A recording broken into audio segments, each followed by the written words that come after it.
యేసుక్రీస్తు నామంలో మీకందరికీ హృదయపూర్వక వందనాలు తెలియపరుస్తూ ఈ ఆత్మీయ ఆహారం అనే కార్యక్రమానికి మిమ్మల్ని ప్రేమపూర్వకంగా ఆహ్వానిస్తూ ఉన్నాం. బాగున్నారు కదూ? దేవుళ్ళు ఎదుగుచు ప్రతిరోజు కూడా దేవుని యొక్క వాక్యము చదువుచు 4 పూటలు చదవడానికి ప్రయత్నం చేయండి. దేవుని యొక్క వాక్యం ఒక్క పూటే కాదు, 4 పూటలు చదివితే ఎంత చక్కగా ఉంటుంది. అసలు దేవుని యొక్క వాక్యంలో దివారాత్మ దాన్ని ధ్యానించాలి అని ఉంది. కాబట్టి అట్లీస్ట్ మినిమం ఒక 4 times అన్నా మనము దేవుని యొక్క వాక్యం చదివితే బాగుంటుంది. రండి, ఒక వాక్యం మీకు చూపించి నేను ముందుకు సాగిపోతాను. 105వ కీర్తనలో మనం చూసినట్లయితే 5వ వచనం చూస్తే, ఆయన దాసుడైన అబ్రహాము వంశస్థులారా, ఆయన ఏర్పరచుకున్న యాకోబు సంతతి వారులారా, ఆయన చేసిన ఆశ్చర్య కార్యములను జ్ఞాపకము చేసుకొనుడి. సోదరి సోదరుడా, దేవుడు చేసిన మేళ్ళన్నీ నీకు జ్ఞాపకం ఉన్నాయా? రైట్ ఫ్రమ్ యువర్ చైల్డ్హుడ్, నీ యొక్క చిన్నతనం నుంచి ఇప్పుడు దాకా దేవుడు చేసిన మేళ్ళన్నీ నువ్వు జ్ఞాపకం తెచ్చుకున్నావా? పోనీ అట్లీస్ట్ నువ్వు రక్షించబడిన తర్వాత నుంచి ఇప్పటిదాకా దేవుడు చేసిన మేళ్ళు నీకు జ్ఞాపకం ఉంటూ ఉన్నాయా? ఎప్పుడన్నా మనం బాధలో ఇబ్బందిలో ఉన్నప్పుడు మనము దేవుడు చేసిన మేళ్ళన్నీ మనం జ్ఞాపకం చేసుకున్నట్లయితే ఎంత ఆదరణ కలుగుతుందో తెలుసా? కాబట్టి కీర్తనాకారుడను, నా ప్రాణమా యెహోవాను సన్నతించుము, ఆయన చేసిన ఉపకారంలో దేనిని మరవకమని అన్నాడు. ఎందుకు అలా చెప్తూ ఉన్నాడు? జ్ఞాపకం చేసుకోమని ఎందుకు చెప్తూ ఉన్నాడు? చాలాసార్లు మనకి జీవితాల్లో మనం కురింగిపోతూ ఉంటాం, అలసిపోతూ ఉంటాం. కొన్నిసార్లు ప్రభువా, ఈ యాత్ర నేను కొనసాగించలేనయ్యా, నన్ను తీసేసుకో ప్రభువా అని కొన్నిసార్లు ఈ విధంగా కూడా మనము ప్రార్థన చేస్తూ ఉండవచ్చు. అలాంటి సమయాల్లో మనం చేయవలసిన పని ఏమిటో తెలుసా? దేవుని చేసిన మేళ్ళన్నీ ఒక్కసారి నువ్వు జ్ఞాపకం చేసుకున్నావు అనుకో, నీ హృదయం ఉప్పొంగుతుంది. ఆ ప్రాబ్లం నీకు ఏమవుతుందో తెలుసా? చిన్నదైపోయి, అరే ఈ ప్రాబ్లం కూడా దేవుడు ఈజీగా సాల్వ్ చేస్తాడని సంతోషంతో నువ్వు ముందుకు సాగిపోతూ ఉంది. కాబట్టి జ్ఞాపకం చేసుకోమంటూ ఉన్నాడు. చాలాసార్లు మనం అసలు నేను ఒక మాట అంటాను, ఒక పుస్తకం లేకపోతే ఒక డైరీ తీసుకొని దేవుడు చేసిన మేళ్ళన్నీ ఒక్కసారి రాసేసుకో. ఒక రోజున అన్నీ జ్ఞాపకం చేసుకొని తర్వాత రోజు దేవుడు చేసిన మేళ్ళన్నీ కూడా ఆ డేట్ వేసుకొని రాసుకుంటూ ఉండండి.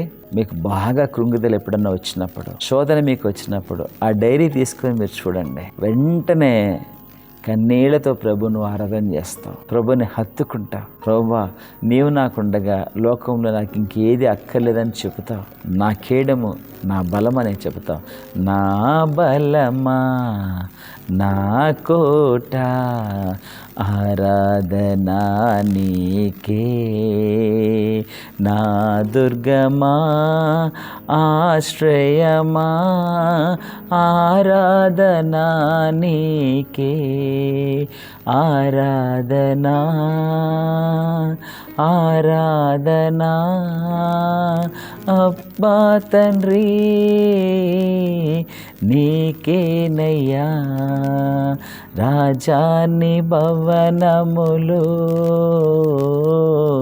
రేయి పగలు వెచ్చియుందును, స్తుతించి ఆనందింతును, చింతలు మరచెదను, నిన్ను స్తుతించి ఆనందింతును, చింతలు మరచెదను.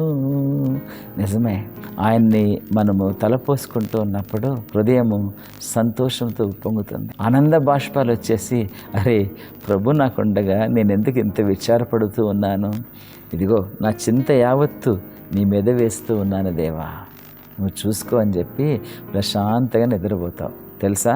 కాబట్టే ఆయన చేసిన ఉపకారముల్లో, ఆశ్చర్యకార్యములో జ్ఞాపకము చేసుకోవడం చాలా శ్రేయస్కరం. చేసుకుంటారు కదా? ప్రార్థన చేసుకుందామా? ప్రేమగల మా తండ్రి, కృపగల మా రక్షక, మీకు వందనాలు, స్తోత్రాలు చెల్లించుకుంటూ. నిజమే తండ్రి, చాలాసార్లు మీరు చేసిన మేళ్ళన్నీ మేము జ్ఞాపకం చేసుకోకుండా ప్రభువా, మా ప్రాబ్లమ్స్ మేము జ్ఞాపకం చేసుకుంటూ ఉంటాం. కాబట్టి చాలాసార్లు కృంగిపోతూ ఉన్నాం. మీ వైపు చూసేటువంటి అనుభవంలోకి మమ్మల్ని తీసుకొని వెళ్ళండి నాయనా.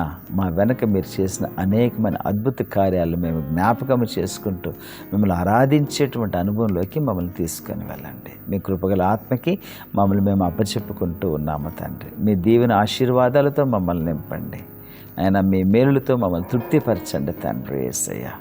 మీకు వందనాలు, స్తోత్రాలు చెల్లించుకుంటూ ప్రభువా నాయన మా శ్రోతలందరూ కూడా బహుగా మీరు దీవించండి.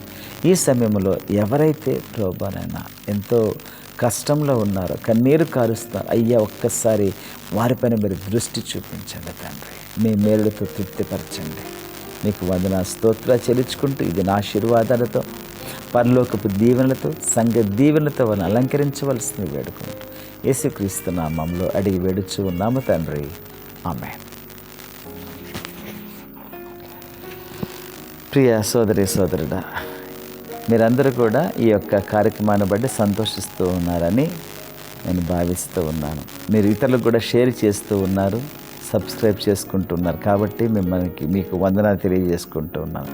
Thank you so much. God bless you all.